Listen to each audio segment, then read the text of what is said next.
What's up YouTube, Dale here from Zephyr, and today I'm bringing you an update to my favourite deck in the entire game, and that is of course Dark Magician.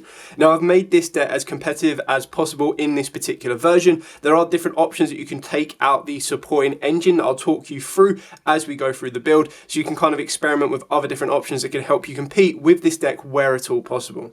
So with all of that out of the way, please smash that like button, hit that notification bell and subscribe so you don't miss out on any more upcoming content.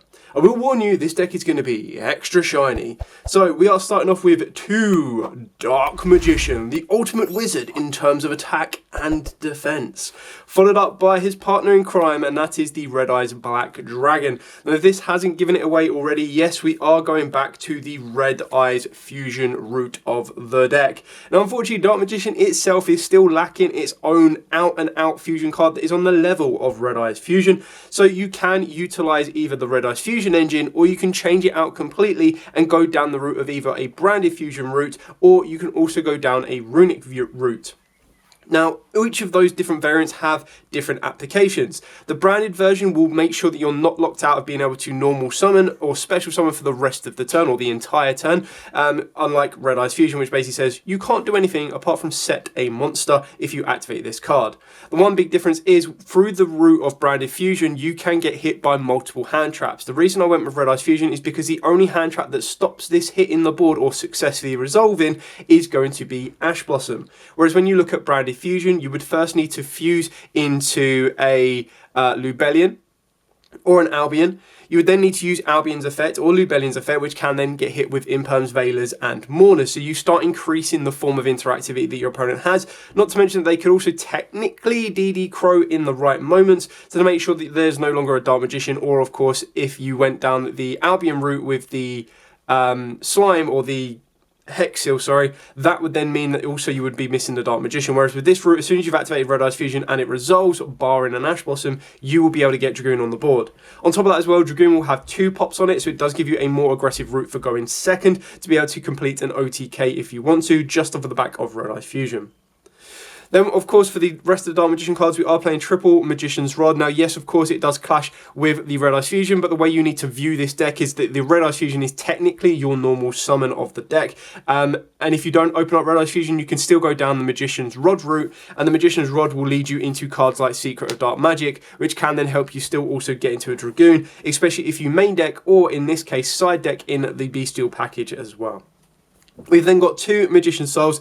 Now I had to make a sacrifice of trying to keep this deck at a 40 card build, and unfortunately Magician Souls was one of those sacrifices, and the reason for that when you compare it off with Illusion of Chaos is because I'm trying to make sure that my consistent route of play is to get into my single card power plays, and that is obviously Red Eyes Fusion and, as we dig a little bit further into the build, Nadir Servant. I'll explain Nadir Servant a little bit later on, as this will lead you into a Winder Lock, and the reason Nadir Servant is so important is because you can still utilize it under Red Eyes Fusion, and basically during your opponent's turn you're going to be utilizing your board of a Red Eyes Dark Dragoon and a Winder, only losing to a Super Poly in a Yubel deck, or a Super Poly that someone's decided to start main decking a Starving Venom Fusion Dragon. But even then, being able to try and break a Dragoon backed up with a Winder board is incredibly hard for most decks out there, which is why that's going to be your ideal power card. And then when you get to your side deck, you can start including stuff like Secret Village of the Spellcasters.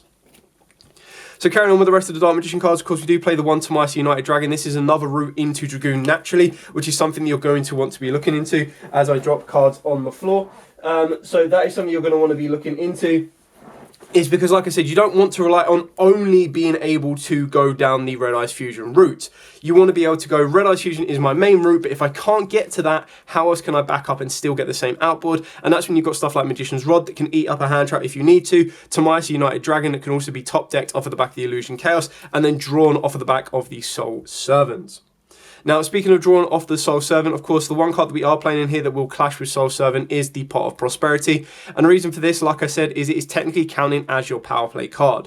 You can't always guarantee that you're going to be able to get the setup for your Soul Servant, but when you're activating something like Pot of Prosperity, you are trying to dig for your 1 of 2 power cards if you've already opened up the other one, or you are trying to dig for a Red Eyes Fusion, or you are trying to dig for a Protector to Red Eyes Fusion. And what I mean by that is if I activate Pot of Prosperity because I've opened up Pot of Prosperity and Red Eyes Fusion, I'm going to be digging for my crossouts, all called by the grave, so that I can give myself as much chance as possible that Red Eyes Fusion will resolve, leading into a Dragoon. Now, of course, Dragoon is not the end-all be-all that it once was, unfortunately. Yes, it was incredibly powerful to have that discard, buff to 4k, can't be targeted, can't be destroyed, but the way that the game has started to develop, it's not so hard to deal with a Dragoon, whether it makes something stronger, eat up that negate, and then crash through it. That's why you also need to play a balance of hand traps and, of course, back row if you want to go down more of a controlled route. Carrying on, of course, we are playing free Nadir Servant. Now, the targets we are playing off of the back of Nadir Servant is the Maximus and the Fleur-Delis. Now, you don't actually have to play both of these. You could, if you really, really wanted to cut down the targets, just play the one Fleur-Delis. And the reason for that, and the reason that you wouldn't just play the one Maximus, is for the pure fact that Nadir Servant, again, if you play it off of Red Eyes Fusion, the only one that you're going to be able to search and still have utility for will, of course, be the Fleur-Delis, because if you do it through the Maximus, or if you decide to go for Maximus instead, and you've used Red Eyes Fusion that turn, you won't be able to activate Maximus because you won't be able to summon it to the board. That being said, the Nadir 7 is in here as one of the ones that if you don't have access to Red Eyes Fusion, you still have your place to make your Maximus, and at the very least, you're trying to push yourself into the ability of being able to window lock your opponent, and then you can follow up the next turn with a Red Eyes Fusion or a route to Dragoon. So it's not just Dragoon pass, it would ideally be Dragoon plus window pass, or you're going to be going with a Dragoon plus window or a window floating back into a Dragoon. So you're getting one or the other to kind of combo yourself off and control the board state so it comes back that you complete an OTK. The other card that we are playing is the one Yugioh Schism. Now, this is how you're going to get your wind up. This is how this engine works and is incredibly good. So just off of Nadir Servant, if you're not going to be summoning down Maximus, you'll be sending your El Yugioh App Cologne. This will then allow you to add the Schism and then discard a card. In doing so, your board will ultimately end up being a set Schism, which will have either a Red Eyes or a Dark Magician in the graveyard at the base minimum if you've already activated Red Eyes Fusion, and of course the App Cologne. You then activate the Schism. This will then banish the App Cologne and a Red Eyes or a Dark Magician. More times than not, you're probably going to be banishing the Red Eyes, and this will then summon out a Winder, meaning your opponent can only special summon once.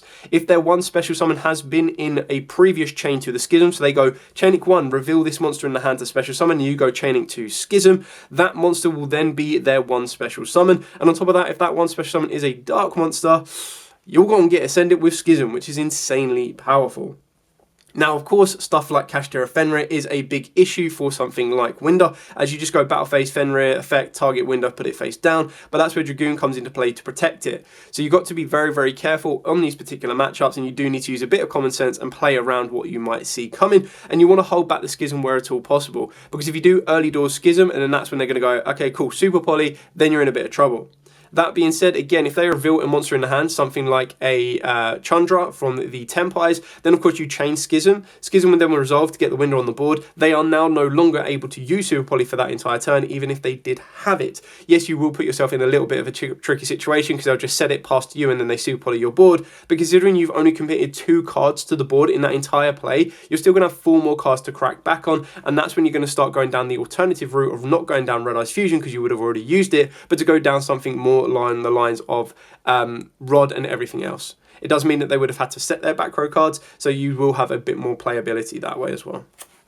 Carrying on to board breakers, and speaking of Super Poly, playing 2 Super Poly, you can play 3 if you want to, but the idea behind this card is, again, it's one of the ones that you can set during your turn. So even if you've activated Red Eyes Fusion, you set a Super Poly, you pass your opponent's turn, you've got a Dragoon, and then you've got the ability of Super Poly in your opponent's board that can lead you into multiple options. You can go down the Garura route, you can go down the Mud Dragon route. Heck, if you're in a U-Bell heavy format or a U-Bell matchup, you can very easily go into the Loving Defender, which would be pretty funny.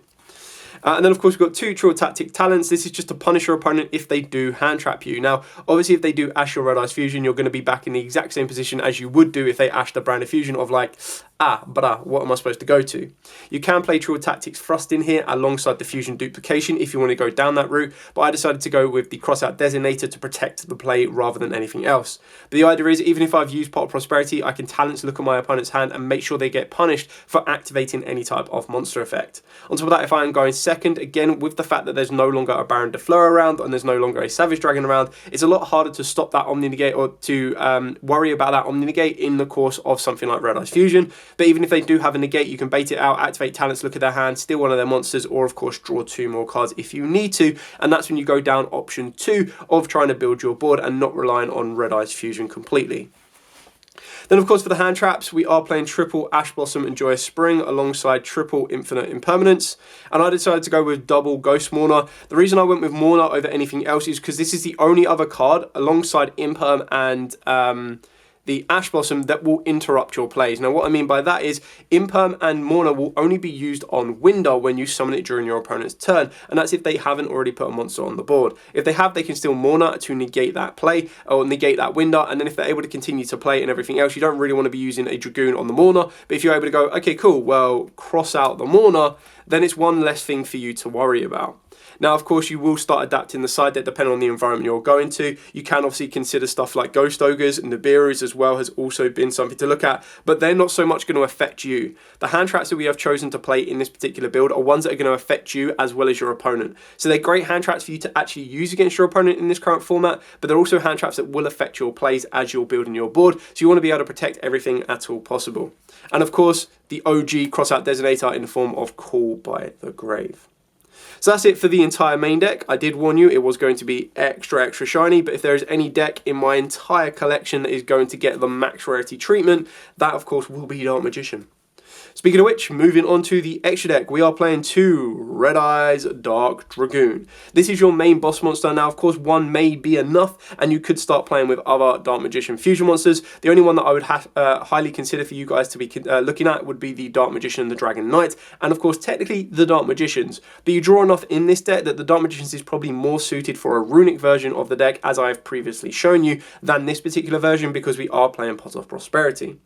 That being said, the Dark Magician, the Dragon Knight, to be able to protect your back row can also be quite helpful, but even then, that could be very useful in a runic build as well. The idea is that you just want to be able to get to your first Dragoon, and if they do manage to out your second Dragoon and they don't think you've got a second, you can go surprise and bring out a second Dragoon, and that will ultimately end up leading you to game. The first one will always be used more times than not with Red Eyes and, of course, Dark Magician, so it will get the double pop and double burn, and then, of course, the second one will already be used with Dark Magician and then one other monster. Keep in mind that you can be bringing back your Dark Magician as well as being able to get it from the deck very easily with Magician's Souls. Then for our super poly targets, we've got the 1 Garou Wings of Resonance Life, the Dracus Depelia, the Mud Dragon, and not so much a super poly target, but believe it or not, you can actually summon this off of the Secrets of Dark Magic. And the reason I've kept this in here, and you can very easily swap it out if you wanted to, but it's a card that not a lot of people would expect to happen. So it's another one of them ones that if your opponent, I don't know, maybe it's playing Droplets, maybe it's playing Dark Ruler no more, turns off your entire board, but you've had a Secret of Dark Magic set, you can activate the Secret of Dark Magic using your Dragoon and your Winder, plus a card in the hand, to make a Guardian Chimera to pop and draw. So it's going to be something that's going to come out of nowhere, and your opponent's going to be like, what? That can make that? Now, as long as the card in your hand is Dark Magician, or the card on the board is Dark Magician, you will be good to rock and roll. But again, very easily take out if you want to. You can put in more targets for your Nadir Servant, but mainly for my Nadir Servant play, I've got the 1 Elder Entity Ints if I'm going second, or of course coming off the back of Maximus. Then of course you've got your App Clone, and like I've already said, the idea is you send this with Nadir Servant, or you're going to be sending this over the back of Maximus. You'll then be able to add Schism and discard a card, and then you'll be banishing it from the graveyard with another Dark to make your El Shaddai Winder. Another one that you can send is the Predaplant Chimera Flesia, and this can also be, and probably more suited for the branded version, the Albion Dragon. And the reason the Albion Dragon is quite effective, or the reason we're using the Chimera Flesia, is during the next standby phase, after this card was sent to the graveyard, you get to add a fusion spell or a polymerization from the deck to the hand. So obviously this can search you out a Super Poly, it can also search you out your Red Eyes Fusion if you needed to. Yes, the Albion Dragon can do the exact same thing, but the issue is Albion Dragon will do it in the end phase, so if you do unfortunately get drolled in that particular turn because you've been able to activate Pot of Prosperity, at least this will still be an effective activation for you because you can use it during your opponent's standby phase. The only downside of that would be if they have an Ash Blossom in their hand, but if they want to waste an Ash Blossom on this, by all means, go for it. So it does give you a bit of options, but like I said, if you wanted to use the Albion Dragon, then of course you can do. Then for the Link monsters, we've got the 1 Relinquish Anima, because Souls into Anima steal one of your opponent's monsters, or the Nibiru you've just placed there. SP Little Knight is what it is. The Dark Charmer into Selene into Access Code is going to give you at least 2 different attributes to banish off the Access Code, plus 3k off of Access Code, which will hopefully end up leading you to game. Even if you went turn 1 and you went, okay, cool, we're going to go Winder and we're going to go Dragoon, and then we're going to normal summon down the Rod. We're going to use Winder and Rod for our first and only special summon to go into Dark, and because we've got rid of the Winder, we are now no longer special summon locked. We could technically even use Selene to bring back the Winder, which would be incredibly funny if we needed to, but if you don't need to, obviously you well, you could bring back the Winder and then just link the Winder and the Selene off into an access code. But you could also bring back the Winder, and then your one special summon of that entire turn, as long as you have another spellcaster on the board, could then be the access code. But the chances are, if you're bringing back the Winder, you're going to be going for more of a defensive grind game. And if you're not bringing back the Winder and you're just pushing for your access code, you should be ultimately going for the OTK. So it's something to keep in mind. There is a way that you can loop that stuff back around. Great success. And that, ladies and gentlemen, is it for the entire profile. Now, I know some people will not agree with this build. I understand it is not exactly pure Dark Magician as I would like it to be. However, this is the build that I feel is the most aggressive, has most of the one-card power play spells in the form of the Nadir Servant and, of course, your Red Eyes Fusion, which require you to have the least line of involvement. And it also has enough space in the entire main deck to allow you to play stuff like Crossout Designator and a range of hand traps. So you have that ability of going first and second and not being able to go sit there, build, and just let your opponent kind of just take up half an hour of your life as they build a nearly unbreakable board. Anyway, thank you so much for watching. If you do have any questions at all, by all means, please put in the comments down below. I will be more than happy to answer them as always. But for now, stay safe and, of course, happy dueling.